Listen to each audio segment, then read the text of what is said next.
Hello, everybody.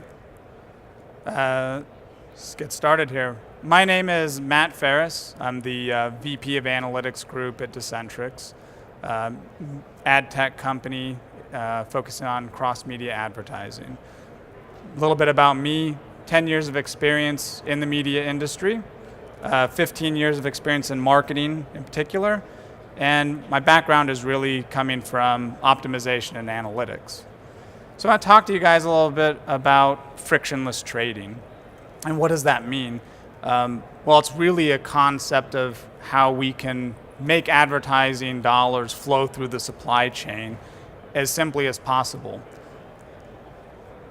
We really like to think about it as the principle of least effort, or the path of least resistance. And one of the theories in place out there that most systems seem to abide by is that people inherently do the least amount of work possible. And money, like anything else, flows through the path of least resistance. We can actually see that play out in our own behaviors as we consume content. So if we look at some of the recent Nielsen surveys, we can see how consumers have been consuming content on devices that are simpler for them to access.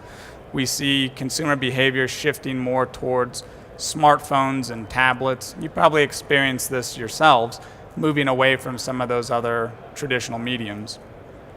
The point there is that those viewers, as they transition to different mediums and different devices, advertisers have to chase them. And we're actually seeing that as a whole, right? Industries like ourselves are starting to see technology come in the form of ATSC3. We want to have that digital connection with people because people are hanging out on more digital mediums. I think the point here is that that digital transformation is certainly happening. We saw that digital overtook traditional advertising last year. It's projected to keep growing, but it's not happening tomorrow. It's starting to happen, but there won't be this complete shift away from old mediums to new mediums overnight. There's still a lot of advertising dollars sitting in the traditional mediums that have to be looked after. I'm going to talk a little bit about programmatic because as you've seen that transition of consumers flowing into other devices, advertising dollars flowing over there, we've had an entire tech stack pop up to support that. This tech stack really offers a lot of the automation that other traditional workflows didn't provide. It's a lot of automation that really helped the buyers reach those eyeballs in the simplest manner possible. When I talk about programmatic, it's going to sound like I don't like programmatic at all, but that's not true. I think programmatic's actually the way of the future, but there has to be a transition for the rest of the traditional industry to get there. And when we've gone out and we've talked about programmatic with different media buyers, different media sellers, we found that our own experience and what they find as risks or friction in the supply chain are the same things that everyone in this survey actually found to some degree.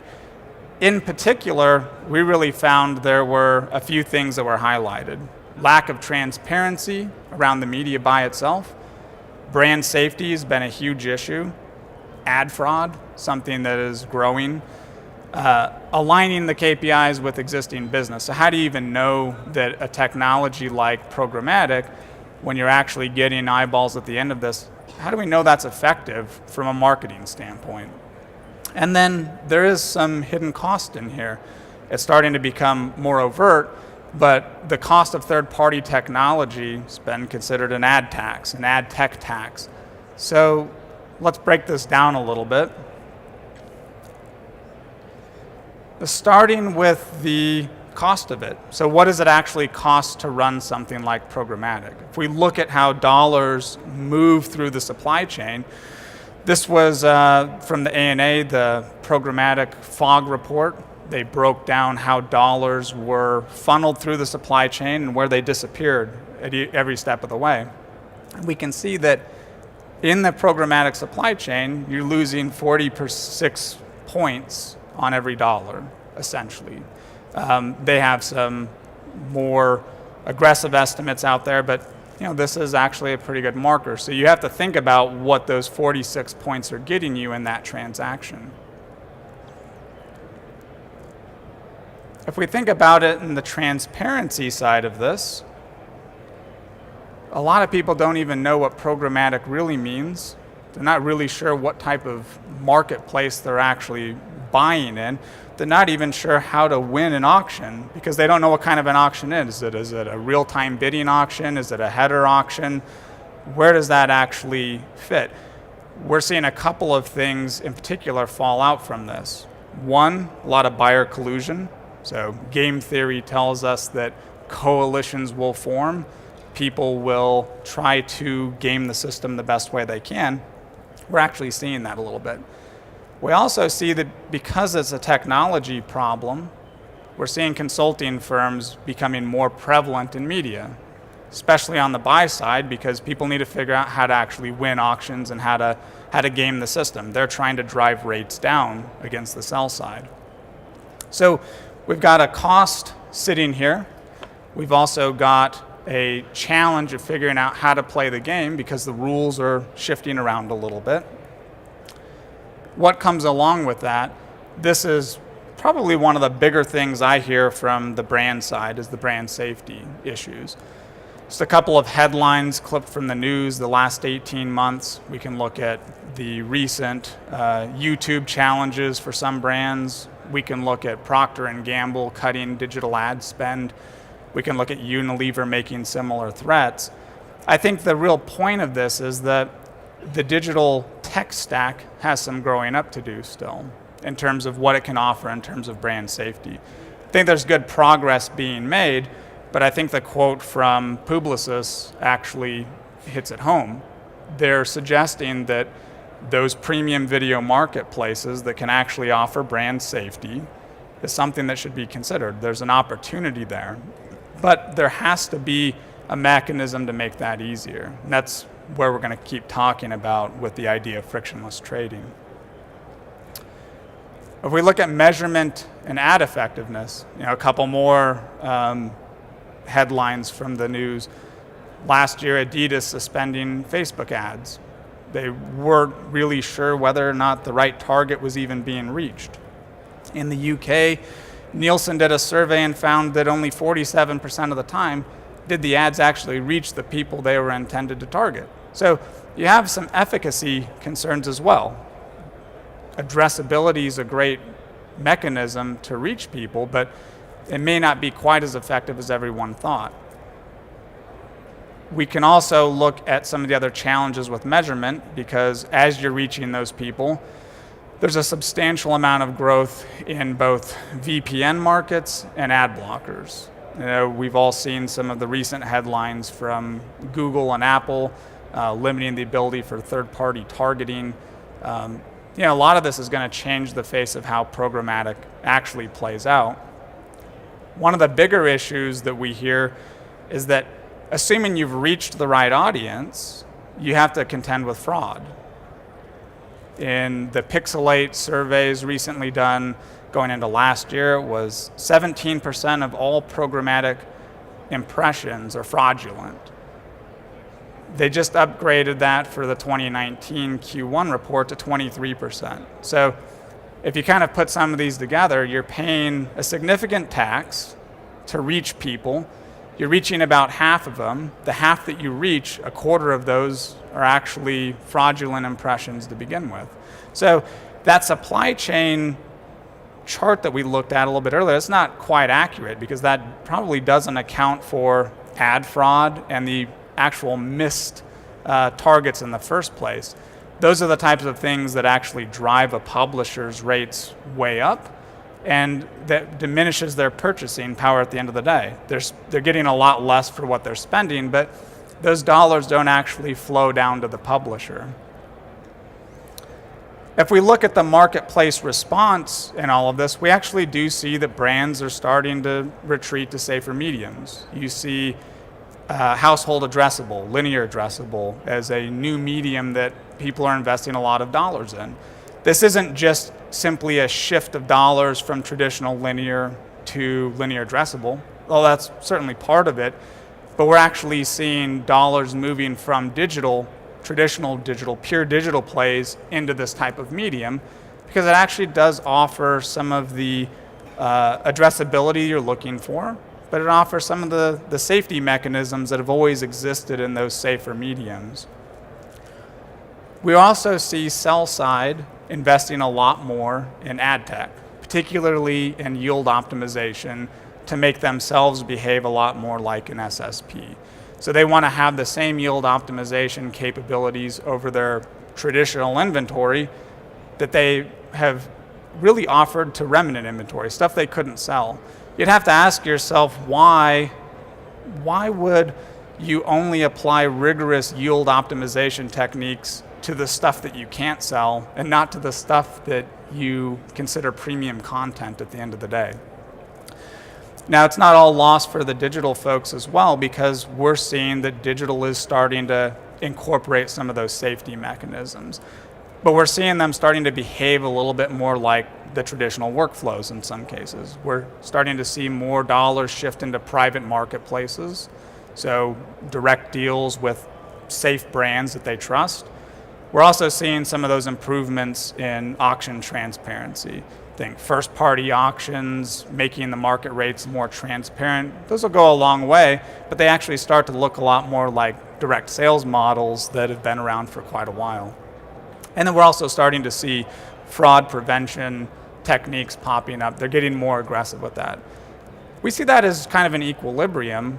So we're seeing digital shift more towards some of the traditional linear techniques, but we haven't seen a lot of that linear workflow start to look more like digital. And if we take the premise that the path of least resistance is truly important here and that dollars will flow where there's the least amount of friction, that would suggest that we should really be focused on finding ways to automate those linear workflows a little bit better.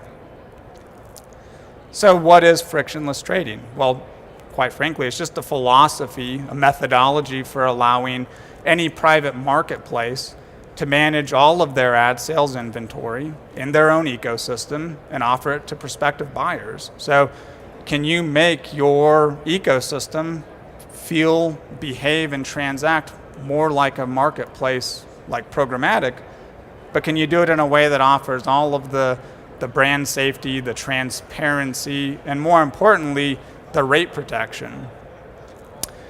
We always ask ourselves, if you have inventory that you can't sell, how is it that you can give it to a third party and they can monetize it, and an entire ecosystem of people playing arbitrage can actually exist in the first place?